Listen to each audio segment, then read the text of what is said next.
Hello everyone, today we are going to talk about a build of the endgame that I'm using right now. I transitioned that from the build I was using, which was the Comet one.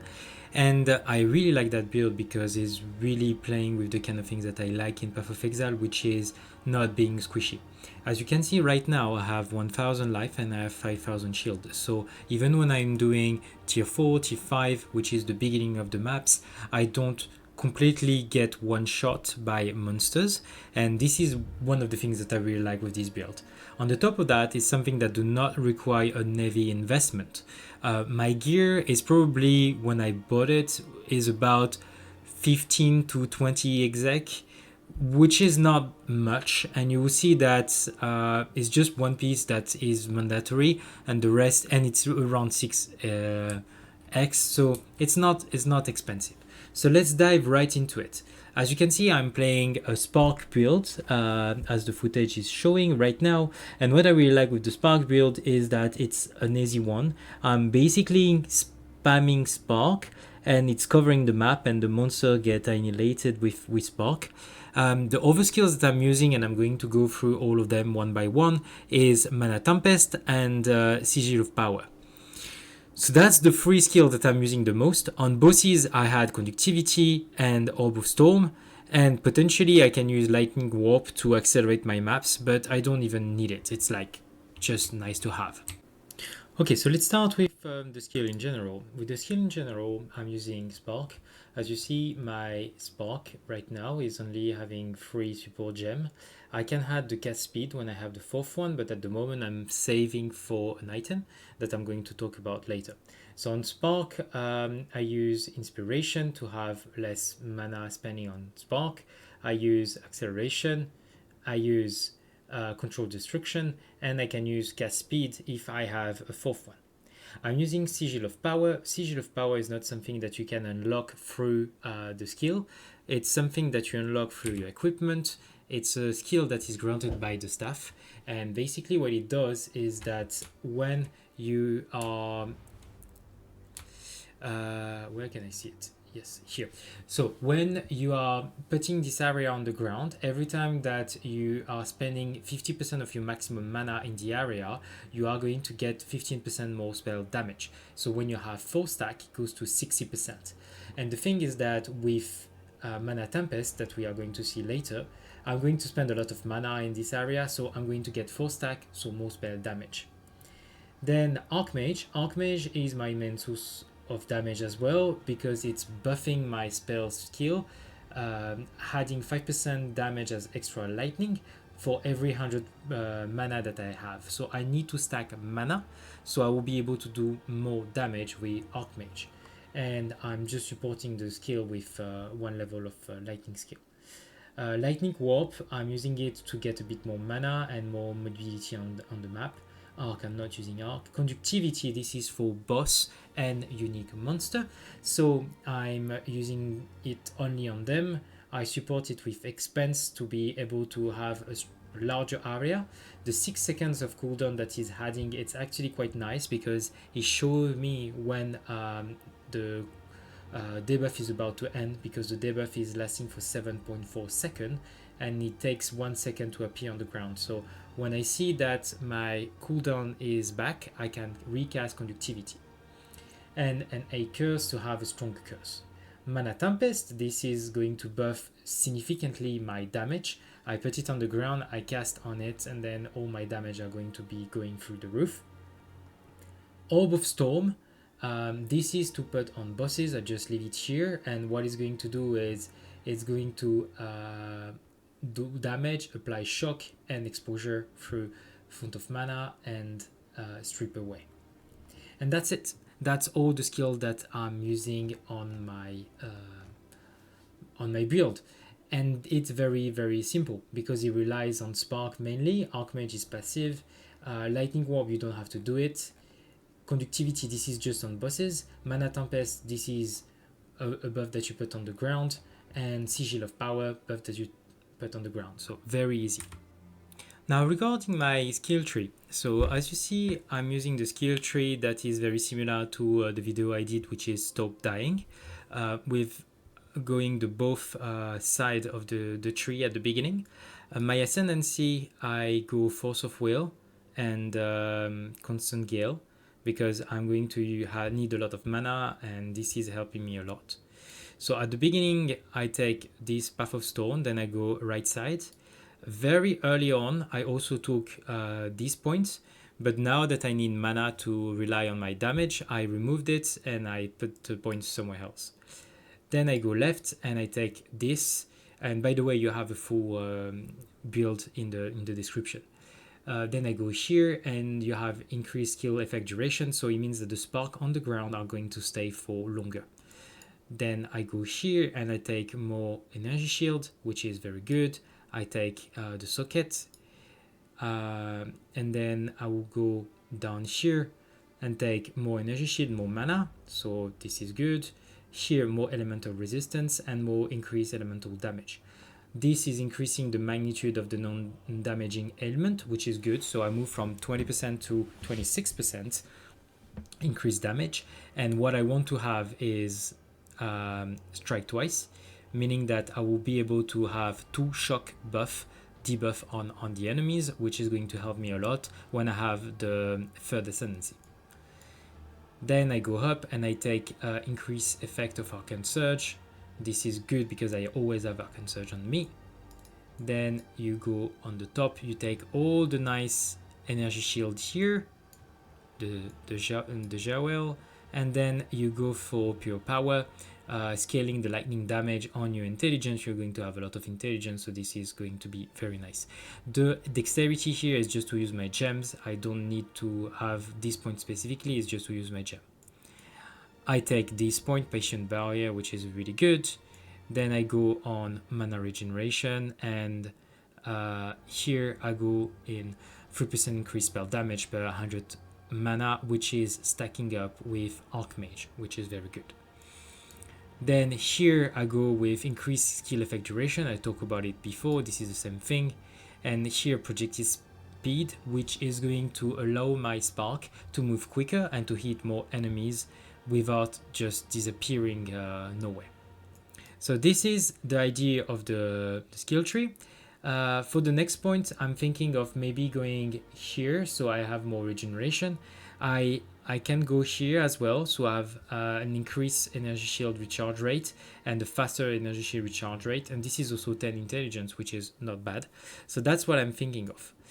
Now, if you move to the end game and you have a specific amulet that is going to convert part of your mana into shield, you can go Eldritch Battery, which is very close and it's extremely good, because now it means that I have 5,000 shield that is going to be added to my mana, so that's 7,000 mana, and this is going to increase my damage drastically. The problem with that is that right now, without this amulet that is converting back some mana to energy shield, I'm going to be extremely squishy with just 1,000 life, no evasion, no armor. So I don't want to do it before I get the amulet.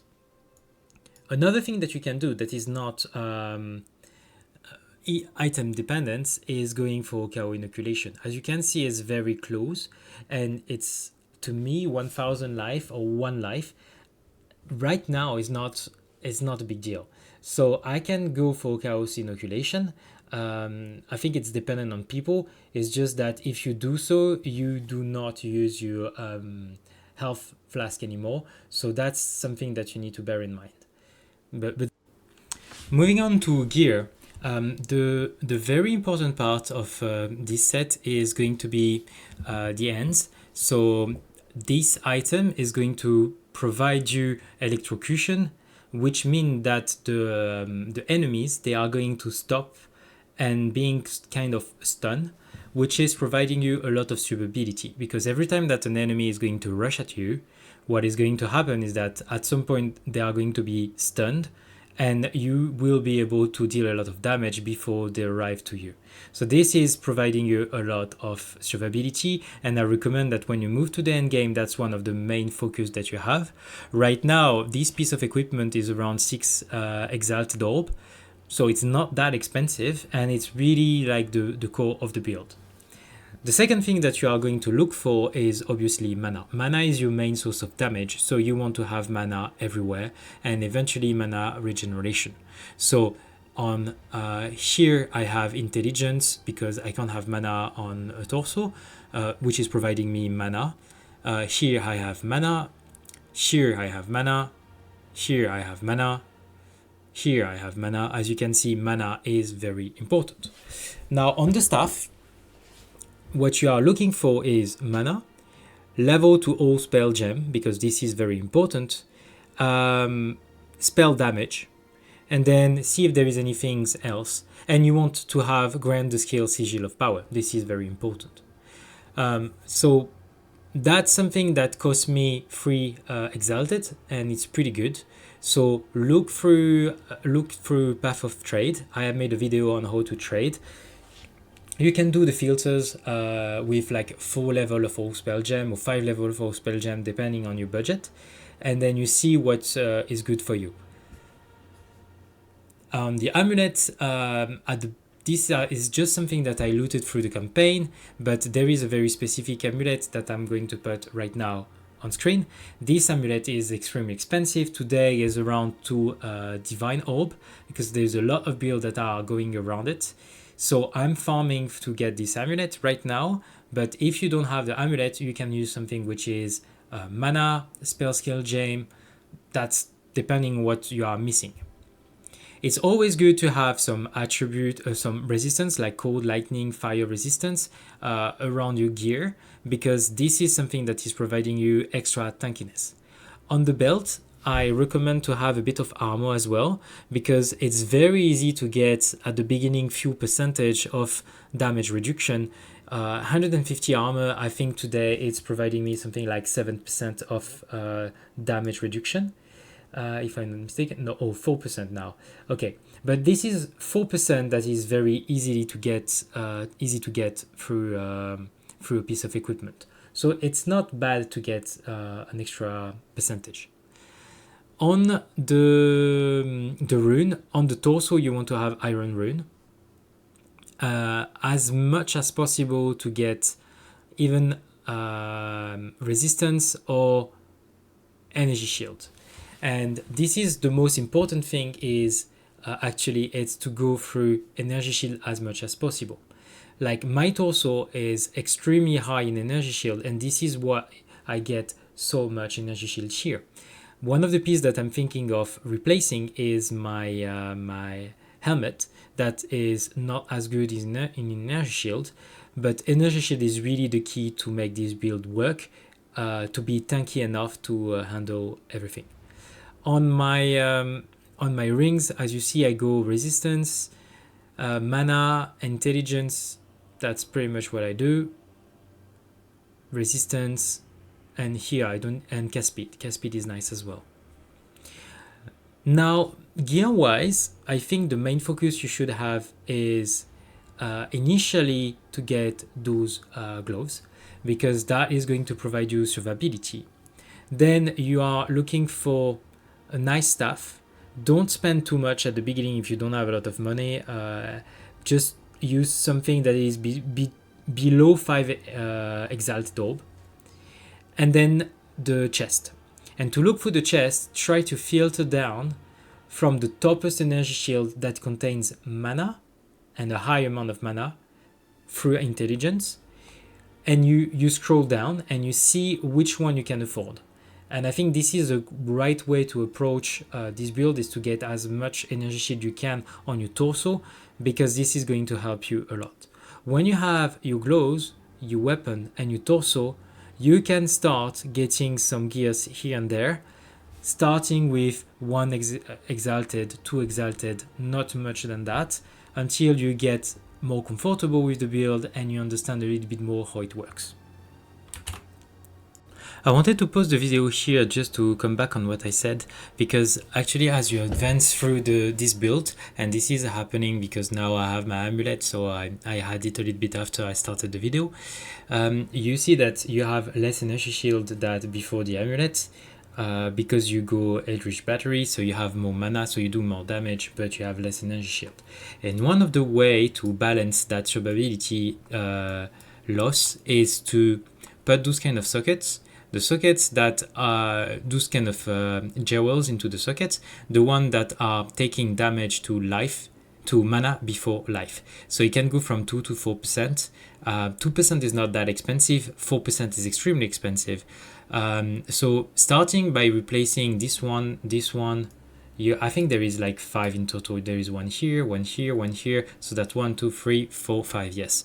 So that's already reducing quite significantly the damage that you can take. And this is the kind of things that you can improve as you are leveling up this gear. What I recommend with this is increase maximum energy shield and faster start of energy shield. This is the two things that are making you way tankier than the rest. If you have a nice thing such as increase the chance of shock or spell damage or cast speed, this is all good, but focusing on survivability, the things that you want is damage is taken from mana before life, maximum shield, then energy shield recharge faster. That's the things that you want. So this is some commented gameplay. You see I arrived towards the end of the map, and there is the name monster that is above me, and you see I'm going to just place Sigil of Power on the ground and then Mana Tempest, and I'm just spamming. And by the time I arrive to him, he's already dead. What I could have done if I have a visual on him is potentially to curse him and to place the orb that is also debuffing him, but I don't even need it. That's it for today. Thank you for watching. If this video helped you, by all means, please consider subscribing to the channel. As you see, it's a very young channel, and right now every sub counts for me. You can also leave a comment and a like. That is going to help me a lot. I hope that you had any utility on this video. Thank you for watching, and see you on the next video.